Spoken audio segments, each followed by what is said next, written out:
mañana con 26 minutos, como lo habíamos anunciado, le damos la bienvenida a esta hora de la mañana al ministro Julio José Prado de la cartera de producción. Muy buenos días, ministro. Muchísimas gracias por su presencia el día de hoy. Aquí quisiera iniciar preguntándole cómo está afectando al Ecuador en materia de producción económica todos estos catástrofes que estamos viviendo. Lluvias intensas, inundaciones, deslizamientos, ministro. Buenos días. Muy buenos días a todos. Gracias por la invitación. Un saludo a través de la señal de Ecuador TV a todo el Ecuador. Y primero lo más importante, solidarizarnos con todas aquellas familias que han perdido algún familiar, alguna persona en estas tragedias, tanto la de ayer de Alausí como las relacionadas con el terremoto, el invierno, las inundaciones. Y bueno, vamos a eso. Entonces, lo primero, en el caso de Alausí, evidentemente ahora estamos a pocas horas de la tragedia y todos los esfuerzos se enfocan en rescatar vidas, en poner a salvo a las personas que han perdido sus viviendas, sus casas, sus empleos, y en estas primeras horas eso es lo más importante. Por eso es que el presidente de la República ha dispuesto que los ministros encargados de los temas de riesgos, de obras públicas, del MIES, de educación, estén en la zona cero, ¿ya? Eso es lo primero con esto, y después ya evaluaremos cuáles son los tipos de pérdidas económicas que son secundarias, evidentemente, frente a un tema de las pérdidas de vidas de las personas, ¿no? Y demás. Respecto al tema del invierno y las afectaciones del terremoto. En el caso del terremoto, las afectaciones productivas privadas han sido sobre todo relacionadas con stock de productos. Hubo en varias zonas del país, se cayeron estanterías enteras, se perdieron una buena cantidad de productos en bodegas. Por ejemplo, hablamos de pérdidas muy importantes en el sector licorero del sur del país, pérdidas muy importantes en el sector de acabados de la construcción, etcétera, cerámica, por ejemplo, que en esa zona sur del país tiene grandes bodegas. Ahí hubo pérdidas importantes, entre el 30 y el 40% de cierta parte de las bodegas fueron afectadas. En el tema de inundaciones tenemos afectaciones ahí sí bastante más grandes que estamos terminando de cuantificar, porque además todavía esto sigue en proceso, ¿no es cierto? El invierno no acaba y sigue siendo muy fuerte. Pero ya vemos afectaciones desde el punto de vista de cosechas que se han perdido. En la costa, en la sierra, estamos viendo afectaciones en términos de ciertos productos que se han encarecido. Por ejemplo, en la zona específica de Nanegalito, es una zona ganadera, es una zona lechera, es una zona cacaotera y caficultora. Ahí, por ejemplo, sí han tenido problemas para poder pasar a través del puente de Río Blanco, que evidentemente se ha caído, y eso ha afectado a los precios porque han tenido que ir por otros lados que son mucho más largos, y eso afecta a los costos de producción y afecta también al precio que se ha venido para abajo. Entonces, esos son el tipo de afectaciones que tenemos. Y finalmente le puedo comentar del sector camaronero. Con las inundaciones que hemos tenido en el perfil costero, pues evidentemente, sobre todo en la zona del Oro, tenemos una primera cuantificación de pérdidas de cerca de 10 millones de dólares en el sector camaronero, sobre todo en las pequeñas camaroneras del país, no así en las más grandes que están dedicadas a la exportación. Así que ahí tenemos una primera evaluación. Ahora, en el último fenómeno del Niño, en el del 98, las pérdidas en el Ecuador fueron de 2.800 millones.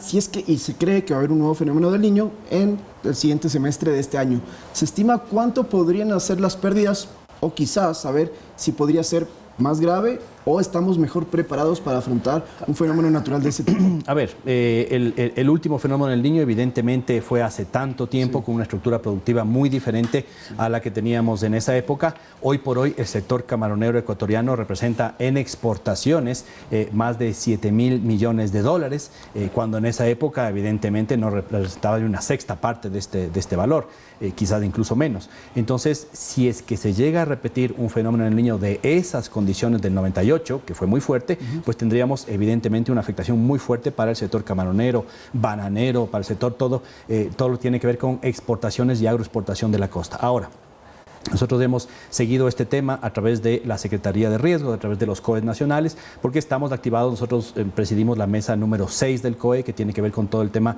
de los sectores productivos y demás. Entonces estamos viendo los temas de terremoto, los temas de la UCI, estamos liderando con los otros ministros qué es lo que tendría que suceder. En el caso específico del fenómeno del Niño, hay algunas indicaciones de que podría venir hacia finales de este año, pero todavía no hay una previsión exacta científica. Esto ya se viene viendo hace varios varios años que se dice que podría llegar, no llega, pero sí hay una indicación de que este invierno está siendo mucho más fuerte que los anteriores y por eso todos los efectos que estamos viendo en las pérdidas de vidas y también en las carreteras y puentes y demás. De acuerdo, por honor al tiempo, ministro, también le vamos a ir cambiando de tema relacionado evidentemente a su cartera de Estado. Y quisiera preguntarle también cómo ha visto últimamente las inversiones extranjeras, esto debido a la situación política que enfrenta el Ecuador. Hemos visto esta pugna ejecutivo, asamblea, ejecutivo, legislativo. ¿Cómo está, o digamos, la pregunta es, ¿esto está afectando a las inversiones hacia el Ecuador? A ver, mire, bueno, pasando de la coyuntura, que siempre es muy complicada, y les agradezco que podamos haber tocado este primer tema, creo que es importante y la ciudadanía está atenta a lo que se haga. Solamente para cerrar este punto, decirles a todos ustedes que la disposición del presidente de la República ha sido que todas las carteras de Estado estemos totalmente activadas, muchos de ellas en territorio, y evidentemente iremos escalando nuestra presencia en territorio en función de lo que se requiera. Ahora la primera etapa es la emergencia, y por eso es que los ministros relacionados con las emergencias en temas de riesgos, en temas de salud, en temas de educación, vialidad, etcétera, son quienes están atendiendo. Después entraremos quienes estamos en el sector productivo para ver cómo recuperamos la capacidad productiva de esas zonas que han sido afectadas y hacer una evaluación de los daños. ¿Esos con créditos? Por ejemplo, estamos a través de Banecuador, ya existen créditos activos para casos de desastres y el presidente de la República le ha pedido a Banecuador específicamente que una vez que termine la evaluación de los temas del daño del terremoto, inundaciones y ahora el caso de Arauzey, que se puedan crear líneas específicas a través de Banecuador para la reconstrucción. Y bueno, los créditos 1 por 30 y los créditos al 5% hasta $20,000 están ellos también activos para los emprendedores en esta siguiente etapa que requieran, bueno, ya de capital de trabajo para reponerse. Pero primero es evidentemente atender la emergencia. Ahora, vamos al tema de la inversión extranjera. Sin duda que uno de los temas más complicados que tenemos hoy por hoy es la situación política en el Ecuador. Esa situación política sí influye directamente en el riesgo país. El dato más reciente que tenemos del riesgo país hace escasos días es de 1.837 puntos de riesgo país, un riesgo país muy alto que tiene diferentes afectaciones. Yo diría que la afectación más importante en el sector productivo es que hace que las tasas de interés, los niveles de endeudamiento o el costo de endeudarse en el Ecuador o en el extranjero sube. Y esto es preocupante porque evidentemente hace que producir en el Ecuador se vuelva más caro. Ese es el primer efecto. A nivel de las inversiones extranjeras, sí hay un efecto también directo. Cuando hay un riesgo país tan alto, los inversionistas prefieren ir o a otros países que tienen riesgo país más bajos o pedir un nivel de rentabilidad más alto a los niveles productivos o los proyectos que están haciendo en el Ecuador, lo cual sin duda termina afectando. Ahora, en el caso de un eventual juicio político, Ecuador tiene varios procesos de acuerdos comerciales con China, con Corea del Sur, con República Dominicana, que estamos ya negociando. ¿Se verían afectados por este tema del juicio político? A ver, mira, en este caso no. Y déjame solamente concretar una idea con respecto al tema de las inversiones y paso al tema de acuerdos comerciales. Si bien tenemos una afectación en la imagen internacional, en el costo de hacer negocio en el país por ese riesgo país tan alto que tenemos, pues evidentemente quiero darles algunas cifras cerradas ya de la Superintendencia de Compañías, que es el dato que tenemos hoy por hoy, al 2022 de la inversión societaria en el Ecuador, es decir, la inversión que hacen las empresas extranjeras y locales en el país. El total del 2022 fueron $2.600 millones en el 2022. Comparado con el 2021, ese año se invirtieron 1.730 millones, en el 2020 se invirtieron 1.663 millones y antes de la pandemia se invertían 1.400 millones. Entonces, sí hay un aumento de la inversión tanto local como extranjera en el Ecuador, pero claro, lo que nosotros esperaríamos es que haya mucha más inversión local y mucha más inversión extranjera si es que las condiciones políticas de riesgo país, de estabilidad en todo sentido, fueran mejores que las que tenemos hoy por hoy, porque el Ecuador es un país de oportunidades, hay unas oportunidades muy importantes de inversiones. Digamos que a pesar de lo que ocurre políticamente, la comparación, digamos, de todos los años que nos ha dicho, digamos, es de números positivos. Correcto. A pesar de toda la situación esta con riesgo país tan alto, los inversionistas locales y los extranjeros le siguen apostando al Ecuador.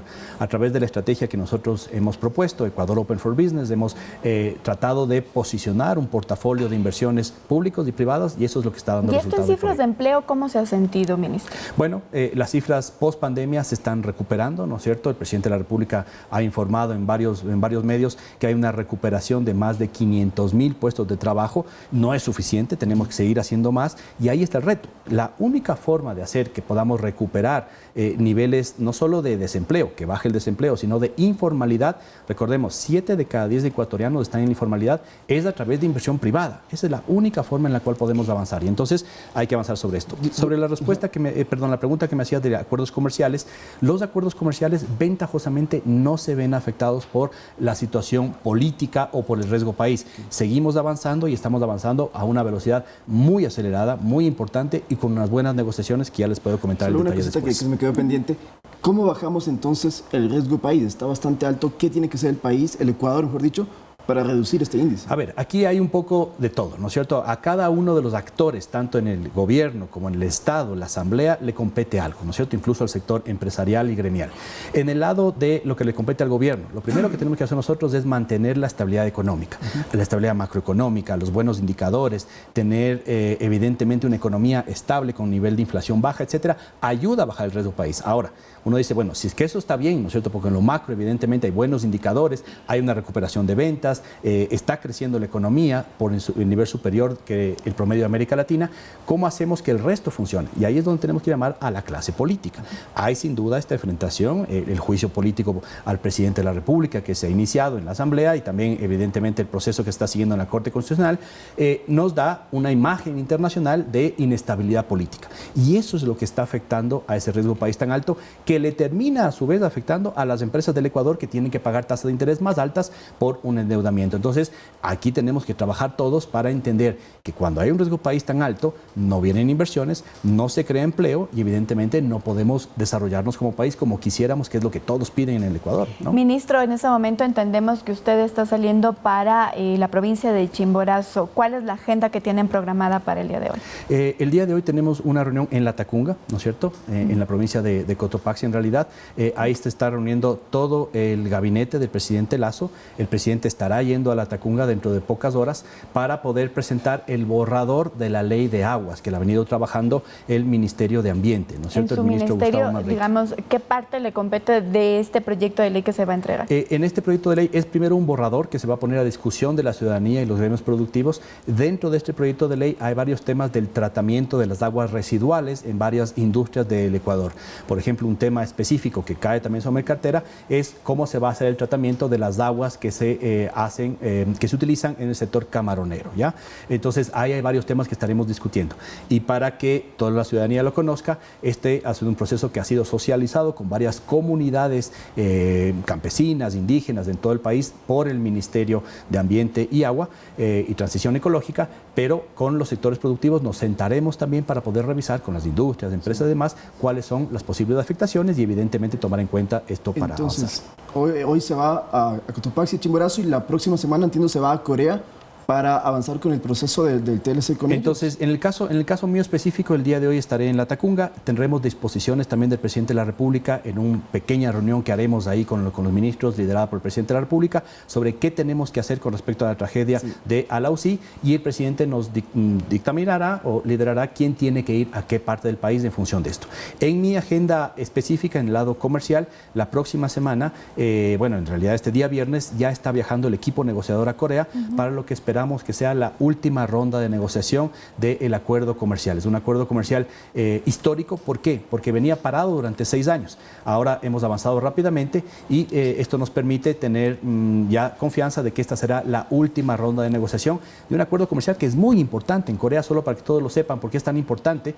Porque nuestros productos exportables a Corea ya pagan un arancel que va entre el 20 y el 30%, son intereses altísimos y esperamos bajarlos, muchos de ellos, al 0%. Así que esa es la agenda internacional. Una mirada rápida también de los acuerdos que aún quedan pendientes, ministro. ¿Cómo va el tema de China? A ver, rápidamente. Entonces, China está cerrada la negociación, acuerdo comercial también muy importante. ¿Cuándo se prevé que ya se firme? En términos de la firma, entonces cerró la negociación, la firma, estamos esperando ya solo la información oficial de China de cuándo podemos ir a firmar allá, porque iríamos a firmar en este caso. No iría el presidente de la República, sí iría el canciller y yo, el canciller Juan Carlos y yo, iremos a firmar allá. Creemos que esto puede ser para la primera o segunda semana de mayo, ¿ya? La firma ya allá del texto oficial de la negociación. En el caso de Costa Rica, como ustedes han visto, eso ya se terminó de negociar y se firmó el acuerdo hace 2 semanas y estaremos trabajando para enviarlo a la Asamblea Nacional. Y hemos iniciado, también comentarles, ya 2 nuevas negociaciones, la una con República Dominicana y la otra con Panamá. Y estamos por iniciar en las próximas semanas una negociación con Canadá, ¿no? Yo viajaré personalmente también a Canadá para poder iniciar esas negociaciones. Todo esto es bueno para el país. ¿Por qué? Porque nos permite 3 cosas. Primero, que nuestros productos exportables salgan del país, que se vendan a mejor precio en los mejores mercados del mundo, que podamos traer materia prima, insumos, herramientas, maquinarias para los sectores productivos y finalmente para los consumidores les representa una oportunidad de comprar productos a menores precios, con menores costos. De acuerdo, muchísimas gracias nuevamente, ministro, por su presencia aquí. Muchísimas gracias a ustedes.